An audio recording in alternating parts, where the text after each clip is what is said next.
The bull collapsed at the rancher's water trough. Bleeding, ribs exposed, one eye shut. Jack didn't ask where he came from, just gave him water. But at dawn, thunder rose over the ridge. Not one rider, not 10. Entire tribal factions on horseback, armed, silent, arrived. All of them were looking for the bull. Jack Mallory hadn't seen another human in weeks. That was how he liked it. The ranch, tucked between a scrub ridge and a sun-bleached canyon, was meant for isolation. A place a man could forget a life's worth of mistakes and talk only to the wind. Or his horse. Or, as it turned out, a dying bull. He'd spotted it limping out of the gulch at dusk. Dark red hide torn along the flank, left horn cracked to the base. The thing didn't moan, didn't whimper. Just walked until it found the water trough and collapsed like a sack of blood-soaked bricks. Jack had raised his rifle automatically. He'd put down dozens of coyotes, a few rabid dogs, and even a wildcat in his time. But this bull was something else.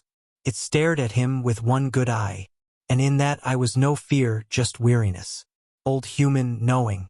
Jack hesitated, then cursed under his breath and dropped the rifle. He hauled water from the well, poured it fresh into the metal trough, and set it down by the bull's muzzle. The creature didn't lurch, didn't flinch, just shifted slightly and began to drink, slow and steady, as though every swallow was a small defiance against death. "Stubborn bastard," Jack muttered. That night, Jack dragged a wool blanket out to the porch and sat facing the field. The bull hadn't moved much, only turned slightly so its side leaned against the shade of the cottonwood. Coyotes yipped somewhere up the canyon, but the ranch stayed still. The air was too thick for wind, too charged for peace. Jack didn't sleep. At first light, the tremor began. Subtle at first, just the clink of porch chains, the shift of a coffee cup. Then came the sound. Hooves, dozens, then more. Jack stepped off the porch and into the brittle morning sun, rifle slung at his back. Across the ridge, dust rose like a storm front. What emerged from that red haze made him squint, and then reach for the scope. Riders, a full column, some bareback, some armored in carved wood and bone. They moved in silence, not a word spoken, not a gun raised, but their presence rippled through the canyon like a prayer and a threat wrapped in one. Jack didn't move. He just watched. The riders came over the broken fence line without slowing. Jack's breath held firm, but his gut twisted. They didn't come for him. They rode past the barn, past the corral, right to the cottonwood tree, to the bull. The lead rider dismounted, tall, shoulders broad, skin like carved basalt. 2 eagle feathers crowned a braid that touched his waist. He walked straight up to the wounded creature and knelt, laid one palm to the bull's side and whispered in a language Jack didn't know. Behind him, the rest formed a circle. No formation, no military posture. This wasn't an army. It was a ceremony. The tall man stood and turned to Jack. "You gave him water?" Jack nodded once. "He needed it. He chose you." The rancher said nothing. The man didn't elaborate.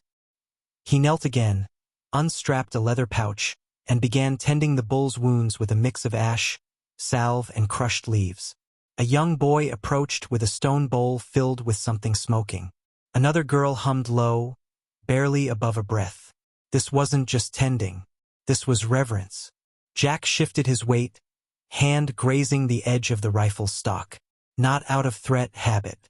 Old soldiers carry old scars. He didn't feel fear. Not yet.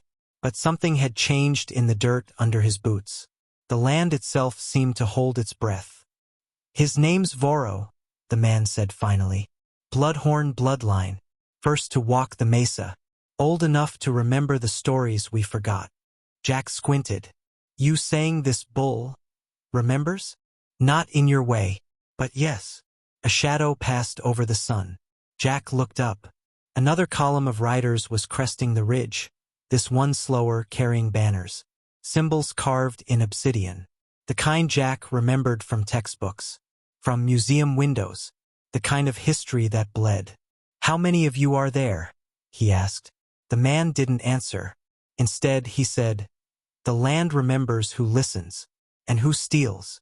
Jack narrowed his eyes. You think I stole him? You sheltered him. That's a kind of theft. From the people who tried to erase him. Silence grew roots. That evening, Jack didn't sit on the porch. He walked the perimeter of his fence. Noticed boot tracks near the old water pump. Ones that didn't belong to him or the tribe. Noticed his generator line had been slashed. Someone had been here before or maybe during their arrival. The next morning, he found a letter shoved under the chicken shed, stamped with the state seal. Notice of reclamation. They were coming for the land. Jack didn't know if Voro had been chased to his ranch, or if the bull had chosen it on purpose. But by noon, his property wasn't his alone. More riders arrived. Not in anger, in formation, like they were preparing for something. By sundown, the camp had spread across his western field. Fires glowed under kettles. Children wove rope. Old women sanded blades with prayer. And always someone stayed with Voro. Watching. Waiting. That night, Jack cleaned his rifle with hands steadier than they'd been in months. Then he sat at his porch, stared at the stars, and whispered, "What the hell did I invite onto my land?" From the field, Voro raised his head. The moon caught his one good eye. He didn't blink. The wind shifted at dusk. It wasn't the kind of breeze that stirred grass or cooled sweat. It was dry, erratic, pulsing like something alive. Jack noticed it first when the horses stopped eating. Even the crows in the cottonwoods fell silent. Something in the air had changed. Koa noticed it too. He stood still at the edge of the creek, spear in hand, nostrils flared. "They're close," he said. Jack didn't ask who. He already knew. That night, the camp went dark early. No drums. No singing. Just low fires and quiet motion. Guards posted at the field gates. A boy, no older than 12, stood with a slingshot at the north fence. Everyone had a role. Jack cleaned his rifle again, checked the rounds twice. He wore his old military jacket for the first time in years, not because of the chill but for the weight, the ritual of it. By midnight, the stillness broke. First came the flash metal in the moonlight, a glint at the edge of the ridge, then the snap of a twig, then silence again. Jack stepped off the porch, rifle low. He moved past the cottonwood where Voro lay sleeping, except he wasn't asleep. The bull's eyes were open. He was staring at the darkness, breathing slow and deep. The intruders came in low. 3 of them. No tribal dress. No ceremony. Dark clothes, face coverings, boots with tactical saws. One had a rifle slung. Another carried a canister. The third, Jack couldn't see well, but his posture made him military. Not amateurs. These were pros. Sent by someone who wanted the bull gone. Jack didn't yell. Didn't fire. He waited. The one with the rifle broke off from the others and headed toward the pasture. He crept through the grass like a wolf, movements clean and silent. Then he raised the weapon, aimed it directly at Voro's chest. Jack stepped forward and shouted, "Drop it!" The man flinched and spun. Voro exploded into motion. What happened next was too fast for the eye to follow. The bull surged up with a roar that wasn't just rage. It was declaration. His hooves hit the earth like thunderclaps, and before the shooter could even react, Voro slammed into him full body, horn catching the man's shoulder. The rifle discharged wildly into the sky as the man hit the ground with a thud. But another shot rang out. Not from Jack. The second intruder had a sidearm. He fired once, straight into Voro's side. The bullet hit flesh. The bull let out a sound that shook the wind out of the trees. Not a scream. A warning. Jack dropped to one knee and fired. The shooter's leg buckled. He went down howling. The third man ran. Fled into the night like a rabbit chased by fire. Koa and 2 others reached the scene moments later. Jack was already beside Voro, inspecting the wound. It was a clean shot, deep but not fatal. The bullet had lodged in muscle, not organ. The bull bled, but he stood. "You all right?" Jack muttered, hand on Voro's neck. The bull gave a short grunt. Koa looked down at the intruder Jack had winged. "He yours?" Jack shook his head. "State contractor, maybe, or private muscle." They didn't want to negotiate. Koa turned to the young man and spoke in his language. The man didn't answer. He just groaned, clutching his leg. "Get him out," Koa ordered. "We don't spill blood unless we must." They carried the wounded man to the creek and bound his leg. The other, unconscious from Voro's impact, was laid in a sling and hauled out on horseback. No one saw where they were taken, and Jack didn't ask. That morning, the tribe built a ring of ash around the cottonwood. Not a barrier. Promise. A circle of protection. Jack stood in the center with Voro as Koa approached. "He took a bullet," Jack said. "He also gave one," Koa replied. "Balance." Jack reached into his coat pocket and pulled out the letter from the state land office.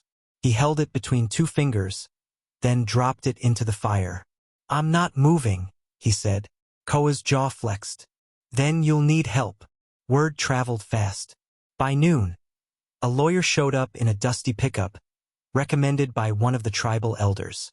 She wore jeans and a blazer and carried a legal pad like a weapon. She read the letter, then read it again, eyes narrowing. "They're calling this land strategically idle," she said. "That's bureaucrat code for take it now, explain it later." Jack didn't blink. "They're not taking anything." The woman looked up at Voro. "I don't think they'll be able to." That evening, Jack found Voro lying beneath the cottonwood again, breathing heavy but steady. The bandage on his flank was soaked in salve and wrapped in braided cloth. The bullet was out. The wound was clean, but the bull hadn't closed his eyes once. "You stayed," Jack whispered, resting a hand on the thick muscle behind Voro's jaw. "Could have run, but you stood between them and me." Voro didn't respond, but he leaned his weight into Jack's side, just enough to shift the man's balance. Just enough to say, "I'm still here." Later that night, Jack sat with a pencil and notepad, staring at the blank page. He hadn't written his son in 6 years. But now, with the moon high, the fence line repaired, and a wounded bull asleep outside, he began to write. Asterisk, "Dear Caleb, something happened today. Something that made me think about how fast we run from what matters." Asterisk. The sun rose over Bloodhorn Hollow like it didn't know what had happened the night before. The sky was soft, streaked in pastel light, but the air was tight, dry as paper. Voro stood beneath the cottonwood again. Awake, though wounded. He hadn't slept. Jack could tell by the way his ears twitched, how his hooves pressed into the dirt like they were testing it. By mid-morning, a black SUV rolled up the gravel road. Jack was fixing a busted gate hinge when he heard the tires pop and crunch in the loose rock. He dusted his hands off and walked slow. The SUV had government plates. The man who stepped out was clean. Tan suit, silver watch, no dust on his shoes. He looked like he'd never even heard of barbed wire. "Jack Mallory?" he asked, already knowing. Jack nodded. "I'm Agent Tanner, State Property Transition Unit. I believe you've been contacted about a pending land adjustment order." "Adjustment?" Jack repeated. "Is that what we're calling it now?" Tanner didn't smile. He reached into his jacket, produced a folder, and held it out. Jack didn't take it. "The state has authorized expedited infrastructure improvements," the man said. "That includes a utility corridor that intersects your western lot. Preliminary surveys show minimal livestock interference. You are entitled to appeal, of course, but construction begins in 7 days." Jack tilted his head toward the field. Voro stood there, still, silent, massive. "He doesn't look like minimal interference to me." Tanner glanced at the bull, then back at Jack. "That animal is unregistered, unbranded, likely feral. If it becomes a problem—" "He's not feral," Jack interrupted. "He's Voro, and you'll be stepping over a lot more than fencing if you try to move him." Tanner sighed. "Look, Mr. Mallory, you can either cooperate and receive a generous relocation payout, or resist and have your land seized under the Rural Access Act. This isn't personal. It's public interest." Jack stepped forward, just enough to close the gap. "You're standing on sacred ground. There's no payout for that." The agent's jaw tightened. "You're not native." Jack pointed to the fire ring at the edge of the pasture, to the elders kneeling in the grass beyond it. But they are. Tanner didn't reply. He just returned to his SUV, tires spitting dust behind him as he sped away. The camp grew overnight. Word had spread through tribal channels first, then through environmental groups, then the press. By the next morning, a camera crew was setting up beneath the cottonwood. A woman in cargo pants and a windbreaker held a microphone, reporting live to a national audience. This is Bloodhorn Hollow, where an unmarked bull believed to be part of a sacred bloodline has sparked a legal showdown between a solitary rancher and the state's development board. Jack hated cameras. He hated being looked at, but he didn't stop them. He understood now the war wasn't going to be fought with rifles or wire. It was going to be fought with footage. Koa stood beside him near the gate. They will call him a story, he said quietly. A metaphor, but he is not a symbol. Jack nodded. He's the reason I stayed. Koa looked at him. Then make sure they know why. Later that evening, 2 more SUVs arrived. This time, they brought someone higher, State Commissioner Lorna Pike. She wore a pantsuit and boots and looked like someone who wanted to seem local without touching dirt. She walked straight into the field like she owned it. A deputy trailed behind her. "Mr. Mallory," she called. "We need to talk." Jack was already there, standing beside Voro.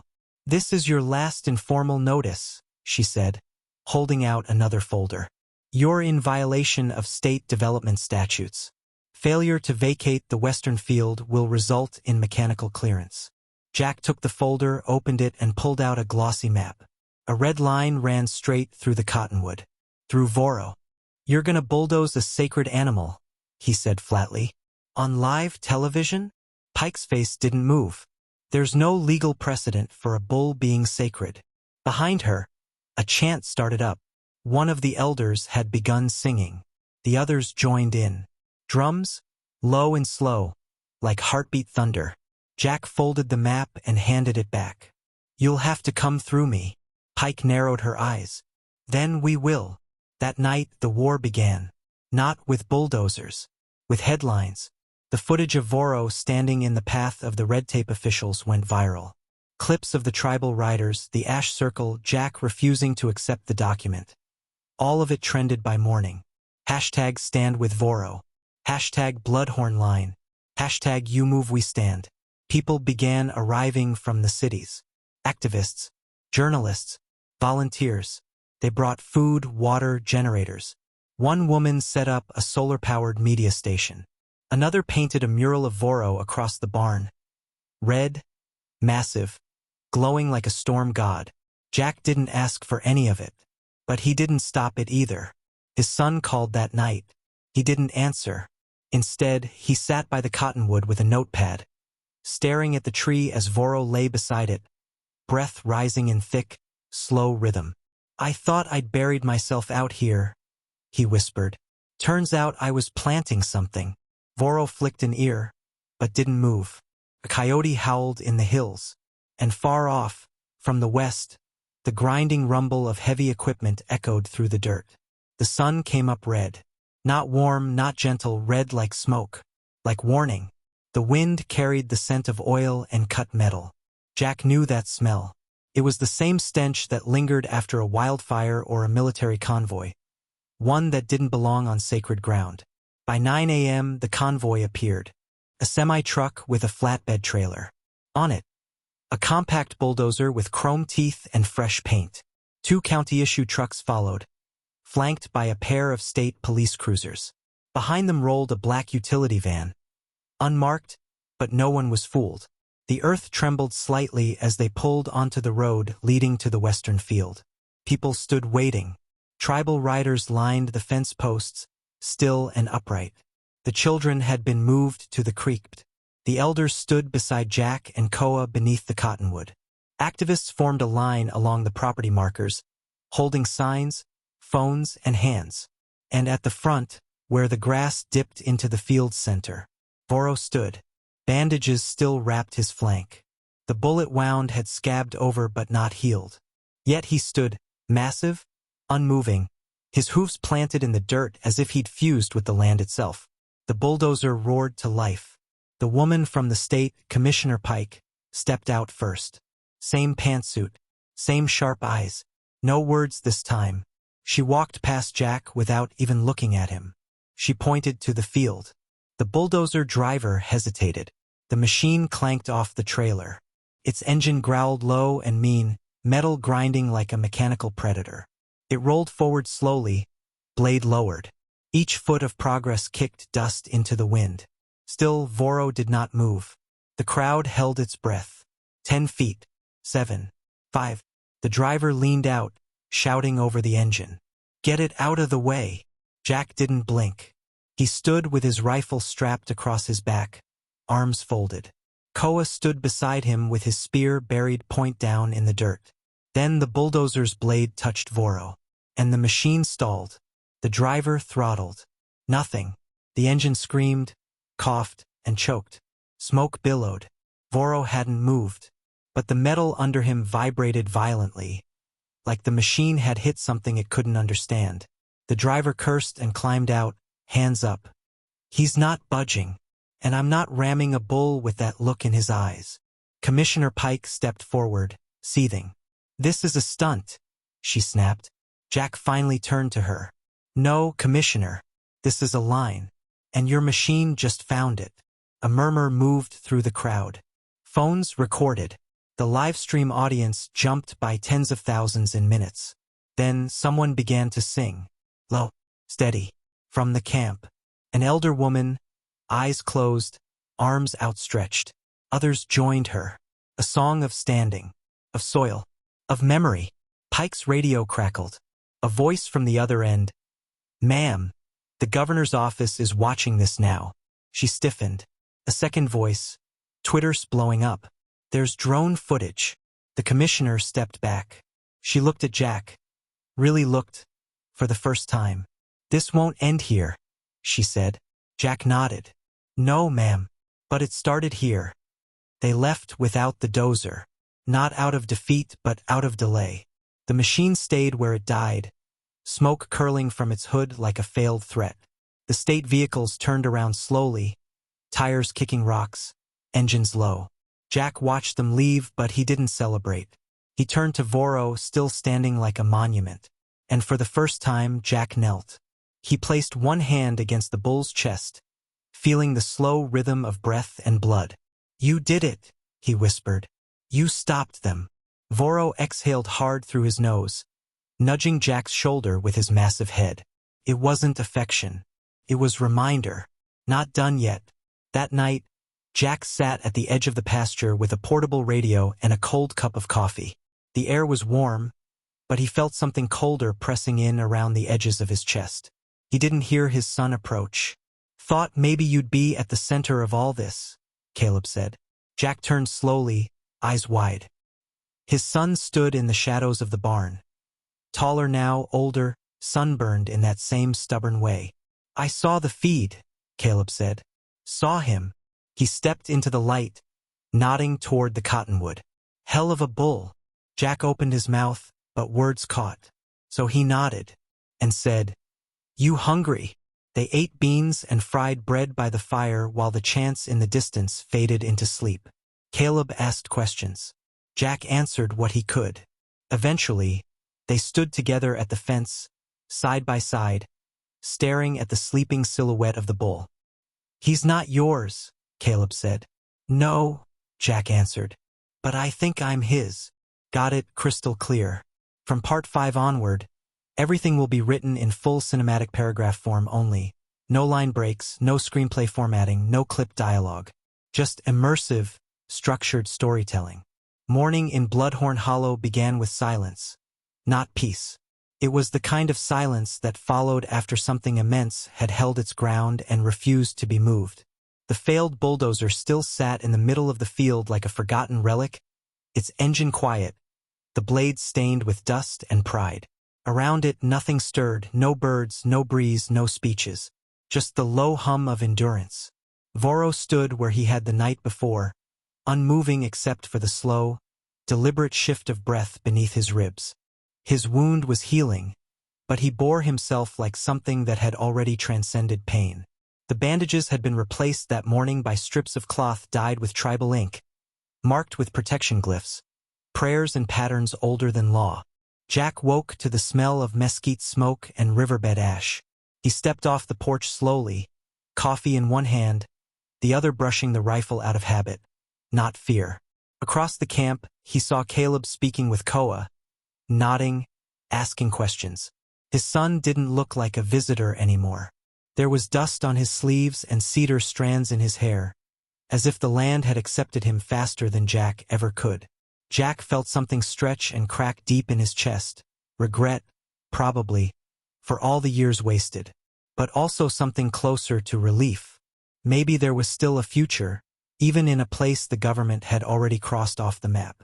That afternoon, an old tribal elder approached Jack with a bundle wrapped in hide.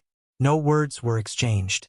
Jack took the offering, unwrapped it slowly, and found a carved emblem. A bull's horn, curved and notched with 4 lines. One for the earth, one for fire, one for water, and one for air. It was a mark of guardianship. Not ownership. Not thanks. A recognition that the land had seen his choices and counted him among its own. Jack swallowed hard. He nodded once, afraid that if he spoke, his voice would break. Then he took the emblem and hammered it into the post above the gate himself. The next week passed in quiet ceremony. The tribe held cleansing rituals around the cottonwood. Koa drew maps of old migration paths, documenting where the bloodhorn line had once moved with the herds. A filmmaker arrived and stayed respectfully at a distance, capturing what the internet had turned into a myth, but what Jack now knew was something far older and real. He gave a short interview, 1 sentence only. "This land doesn't belong to me. It remembers me. That's enough." The clip went viral. Donations flooded the tribe. The legal appeal gathered momentum. 3 weeks later, the state formally rescinded the land order. Commissioner Pike was reassigned. The bulldozer was quietly removed at night, as if the government couldn't bear to admit it had been defeated by muscle, dust, and memory. A statement was issued, something toothless and generic about preservation and dialogue, but no one cared.